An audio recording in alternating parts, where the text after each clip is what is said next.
본문에 보니까 모세가 백성들이 만든 그 금송아지를 섬기는 모습을 보고 분을 냅니다. 화를 내고 있죠. 그래서 어떻게 합니까? 그 금송아지를 다 부숴버리고 갈아버려요. 그리고 물에 섞어서 너네 다 마셔라 하면서 완전히 흔적도 없이 사라지게 합니다. 실로 애굽을 향한 하나님의 그 10가지 재앙을 통해서 이스라엘 백성들이 출애굽하게 되는데, 또 하나님께서 말도 안 되는 그 홍해 그 물을 하나님의 기적 같은 일들로 말미암아 딱 가르셔서 그것을 이렇게 건너가게 하셨고, 광야의 수많은 기근과 기갈로부터 기적적으로 하나님께서 도와주셨는데, 그들이 그 모든 하나님의 은혜를 피부로 직접 체험하며 살았는데, 이스라엘 백성들은 다른 우상을 섬기면서 그 앞에 절하고 춤추고 자기의 모든 것을 다 그 앞에 내어놨다는 거예요. 이것은 하나님의 거룩한 율법을 받기 위해, 하나님의 거룩한 백성이 되기 위해서 몸과 마음을 정결하게 하고 거룩해야 할 백성들이 하나님을 철저하게 배신하고 하나님이 아니라 다른 우상의 길로 빠져들게 되는 거예요. 그래서 모세는 이 광경을 보고 여호와의 율법이 중요하지 않고 이 백성들이 하나님의 진노 앞에 섰다 이야기하며 두 도판을 그냥 던져 깨버립니다. 이스라엘 백성들이 더 이상 하나님의 거룩한 율법을 받을 자격조차 상실했다고 생각하기 때문에 그래요. 이들은 하나님의 백성이 아니다, 이들은 하나님의 그 은혜를 만난 사람들이 아니다 라고 이야기하면서 분을 내고 있는 겁니다. 오늘날 우리도 마찬가지죠. 죄에 대해서 우리가 어떤 자세를 취하느냐, 죄에 대해서 우리가 어떻게 생각하고 우리의 삶을 만들어 가느냐, 죄를 어떻게 보고 있느냐 하는 것은 우리의 신앙의 모습을 만들어가는 가장 중요한 자세가 되는 거예요. 이 죄에 대해서 모세는 우리에게 많은 것들을 가르쳐 줍니다. 우리가 몇 가지를 하나 점검해 보고, 우리가 이 죄, 자꾸만 나도 모르게 빠져가는 이 죄, 어느 순간에 깊이 들어와서 나를 멸망의 길로 들어서게 하는 이 죄를 우리가 하나님의 은혜와 사랑으로 조절하면서 살아야 돼요. 이 죄를 우리가 넘어서야 하는 거예요. 이 죄를 하나님의 능력과 은혜 받은 백성의 삶으로 이 죄를 다스리면서 살아야 하는 거예요. 다스릴 수 있는 방법, 그 방법이 있는데, 이 죄에 대해서 거룩한 분노를 가져야 한대요. 거룩한 분노. 19절에 보니까 모세가 그래요. 진에 가까이 이르러 그 송아지와 그 춤추는 것을 보고 크게 노하여 손에서 그 바늘들을 산 아래로 던져 깨뜨리니라 라고 말해요. 여기에서 중요한 건 뭡니까? 어떻게 모세가 하나님께 받은 이 판을 지가 멋대로 깨뜨릴 수 있나? 우리는 쉽게 이렇게 생각할 수 있어요. 그런데 죄에 대해서는 거룩한 분노를 가져야 하는 거예요. 잘못이다, 하나님, 저들은 하나님의 구원받을 백성이 아닙니다 하면서 분을 내고 있는 거예요. 저는 이것이 참으로 중요하다 생각합니다. 잘못된 것은 잘못된 거예요. 우리는 대충 얼렁뚱땅 여러 가지 그냥 좋은 게 좋은 거라고 넘어갑니다. 이렇게 타협하면서 죄에 대해 너그러운 마음이 있는 것처럼 하나씩 넘어가다 보면, 그러면 죄 속에 깊이 빠져들게 되는 거예요. 모세는 금송아지 우상 숭배하는 이스라엘 백성을 보고 크게 분노하고 있다고요. 가서 너희들 왜 그러니? 무슨 일이니? 이야기할 것도 없어요. 딱 보니까 하나님이 아니라 다른 신을 섬기고 있어요. 하나님이 아니라 다른 것에 죄에 빠져 살고 있다고요. 그 광경을 보고 모세가 분노하고 있는 거예요. 우리도 마찬가지입니다. 우리도 신앙생활 하면서 적당히 얼렁뚱땅 좋은 게 좋은 거다 하면서 죄와 깊이 타협하고 있다고요. 아니 다른 사람들 다 그렇게 하는데 굳이 그렇게 할 필요 있어 이야기하면서 신앙과 믿음을 적당하게 타협하면서 삶을 살아요. 그러면 하나님 앞에 이 진노를 피할 수가 없다는 거예요. 어느 순간 와보니까 하나님은 내 옆에 안 계시고, 어느 순간 와보니까 내가 섬기는 것은 하나님이 아니고 다른 것들이 된다는 거예요. 이 죄가 시작되기 직전에 거룩한 분노를 가지고 이 죄를 막아야 한다는 겁니다. 자신의 사리사욕과 욕심을 위해서 분내는 것이 아니라 하나님을 섬기는 것에 분내고, 하나님을 어떻게 더 깊이 모실 것인가에 대한 이 고민을 가지고 삶을 살아내어야 하는 거예요. 우리가 그 소아시아 7교회 저는 우리가 함께 봤습니다만 에베소 교회가 하나님께 칭찬받은 이유가 있어요. 그 이유가 뭡니까? 인내심 많고 온유한 교회였지만 악한 자들을 용납하지 않는 단호함이 그들에게 있었다는 거예요. 그건 아니야, 틀렸어 라고 말하는 용기가 그들 안에 있었다는 거예요. 그래서 하나님께서 그들을 칭찬하시는 거예요. 그래, 여러 유혹도 많고 여러 환난도 있는 그 순간에 너희들은 믿음과 신앙을 지키기 위해서 이 거룩한 분노를 가지고 삶을 살아내고 있구나. 내가 생각하기에, 내가 고민하기에 내 이익을 위해 쫓는 것이 아니라 하나님이 고민하기에, 하나님이 생각하기에 하나님이 원하시는 것이 무엇인지 생각하며 삶을 살아내는 거예요. 하나님 모시기 아니다면 아닌 거예요. 그거는 아닌 거예요. 그러니까 매번 우리는 하나님이 무엇을 원하시는지를 고민하고 죄인지 아닌지를 분별할 수 있는 분별력을 가져야 하는 거예요. 그리고 죄 앞에 거룩한 분노를 가져야 하는 거예요. 죄는 타협하는 대상이 아니에요. 죄는 적당히 얼렁뚱땅 넘어갈 일이 아니에요. 죄는 좋은 게 좋은 것이라고 하면서 그냥 지나가는 것이 아니라요.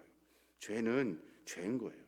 하나님 앞에 잘못된 것은 잘못됐다라고 이야기할 수 있어야 하는 거예요. 상황을 보면, 세상의 많은 일들 보면 모든 사람들이 다 그냥 합리적이고 일리적이고 서로 동의하는 것에 진리를 쫓습니다. 모두가 다 인정하고 있지만 잘못은 잘못이에요. 이스라엘 백성들 다 같이 동의하고 다 같이 함께 하고 있어요. 이 공동체가 같이 쭉 가고 있는데 사실은 그것이 죄라는 거예요. 이 모두가 다 야 괜찮아 하면서 쭉 갈 때 그때 죄를 분별하여 지적할 수 있는 거룩한 분노를 우리가 가져야 하는 거예요. 이게 믿음과 신앙생활에서 중요하다는 거예요. 그러니까 우리 안에 뭐가 잘못인지, 잘못을 이야기할 수 있는 그 용기가 있어야 되는 거예요. 한두 번 이렇게 그냥 넘어가다 보면 무뎌진다고요. 뭐가 죄인지도 몰라. 뭐가 죄인지도 모르니까 어느 순간 나는 죄악 속에 빠지게 되고 하나님의 은혜에서 멀어지게 된다는 겁니다. 이 거룩한 부모 참 어려운 일인 것 같아요. 그런데 잘못은 잘못인 거예요. 하나님 보시기에 합당하지 않은 것은 아니라고 이야기해 주어야 하는 겁니다. 또 하나 우리가 생각해 볼 것이 있는데 26절에 있는 말씀이에요. 그 말씀에 보면 그렇게 말해요. 이에 모세가 진문에 서서 이르되 누구든지 여호와의 편에 있는 자는 내게로 나오라 하매 레위 자손이 다 모여 그에게로 가는지라 라고 말해요. 다 이렇게 우상 숭배하고 있을 때 그때 모세가 내려가서 진문에 서가지고 여호와 앞에 서는 자 누구냐, 여호와 편에 누구냐 라고 하면서 그들을 불러 세워요. 그때 우상 숭배하지 않았던 사람들 여호와 앞에, 모세 앞에 씁니다. 그리고 우상 숭배했지만 내가 이제 여호와 앞에 쓰겠습니다 라고 회개하고 돌이키는 자들도 씁니다. 그때 하나님께서는 그들을 다 용서하시고 포용하셔요. 죄 가운데 있음에도 불구하고 우리는 기회가 있다고요. 하나님께 돌이킬 수 있는 기회. 이 기회를 놓치면 안 되는 거예요. 죄를 질 수 있어요. 인간은 실수할 수 있죠. 돌이켜서 다시 주 앞에 설 수 있는 내 고집을 꺾어내야 돼요. 내 삶의 방식을 꺾어내야 돼요. 그래야 하나님의 거룩한 백성이 되는 거예요. 이들은 어떻게 합니까? 그들에게 칼을 채워요. 그래서 네 자녀가 됐든 네 누가 됐든 친구가 됐든 우상 숭배하는 자들을 치라라고 명령해요. 그래서 그들이 칼을 차고 치기 시작합니다. 수천 명이 그 자리에서 죽어요. 그리고 나서 그들은 하나님의 거룩한 자녀들로 세움받게 되는 거예요. 그래서 보니까 29절에 모세가 이르되 각 사람의 자기 아들과 자기 형제를 쳤으니 오늘 여호와께서 헌신하게 되었느니라. 그가 오늘 너희에게 복을 내리시리라. 가족이든 형제든 잘못된 건 잘못됐다고 이야기하고 그리고 단호하게 처치한다고요. 그래서 모든 백성들이 정결하게 주 앞에 서도록 한 거예요. 주 앞에 돌이키면 주님은 용서하셔요. 그리고 무엇이 잘못인지 분명하게 깨닫고 삶의 결단을 만들어내면 하나님이 우리를 품어주시고 은혜를 베풀어 주시는 거예요. 마치 돌아온 탕자가 회개하고 집으로 옵니다. 그랬더니 아버지 어떻게 해요? 아버지 묻지도 않아요. 너 어떻게 지내니도 묻지도 않아요. 그냥 품어주셔요. 하나님의 은혜는 그런 거예요. 잘못할 수 있어요. 실수할 수 있다고요. 그런데 돌이킬 수 있는 기회를 놓치면 안 되는 거예요. 자기 고집을 끝까지 짚고 있으면 결국에는 심판받게 되고 멸망의 길에 들어서게 되는 거예요. 또 뭐라고 합니까? 사사로운 감정을 버려야 돼요. 여기 보니까 참 무서운 일인 것 같아요. 27절의 쭉 끝에 보면 그 형제들, 각 사람의 친구들, 각 사람의 자기의 이웃, 그리고 자기 아들, 자기 형제 다 죽이래요. 다 죽이래요. 잔인한 것 같지만 단호한 모습이 있어요. 우리의 죄를 끊어낼 수 있다는 거예요.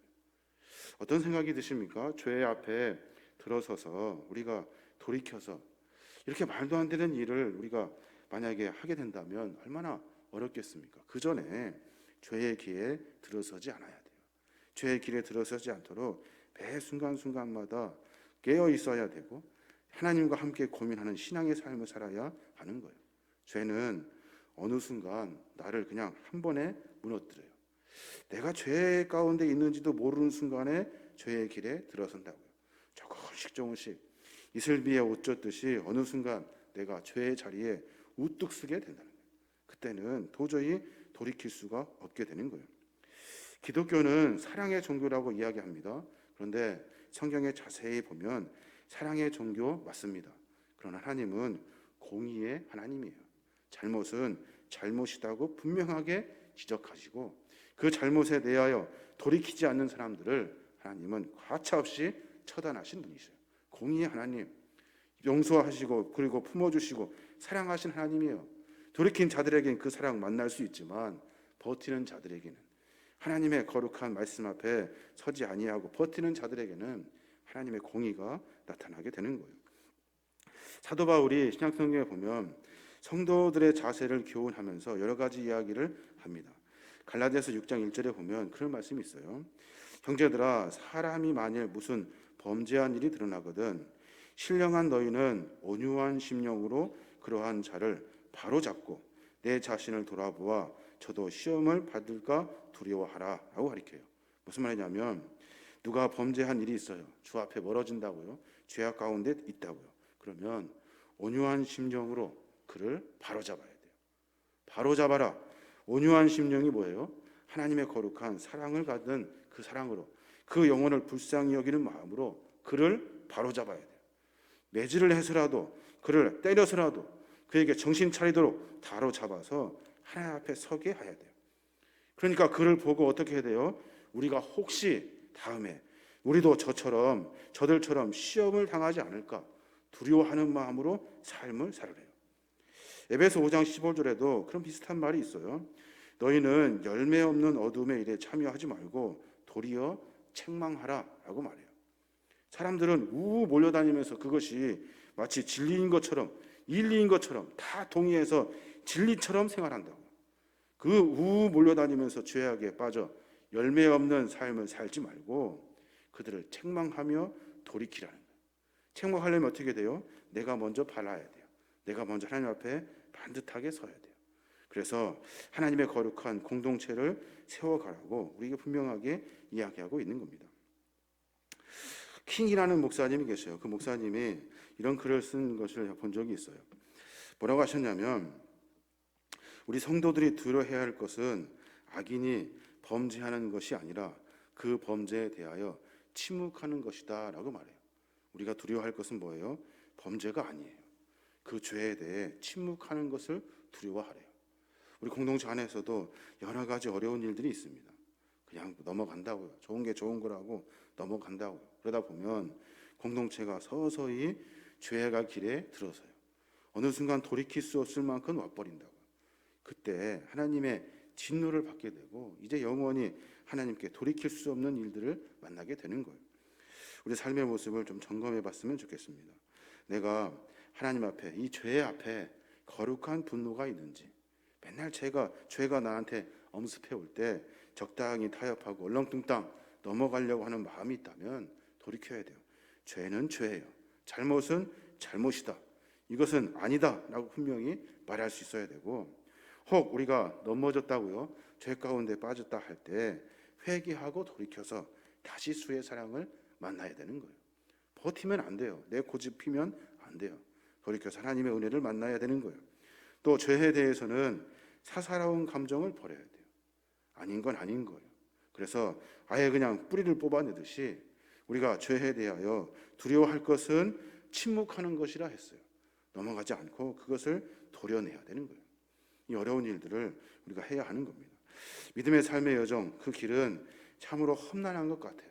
여러 가지로 그냥 다 사랑이고 포용인 것 같은데 말씀에 보면 하나님은 공의의 하나님이셔요. 잘못을 내버려 두지 않으셔요. 용서하지 않으셔요. 그분이 생각하기에, 하나님이 생각하기에 반드시 잘못된 것을 바로잡아 가시는 분이셔요. 우리가 그 하나님의 속성을 잘 깨달아서 하나님의 그 마음으로 삶을 살아낼 줄 믿습니다. 삶은 자꾸만 우리를 죄악에 익숙하게 만들어요.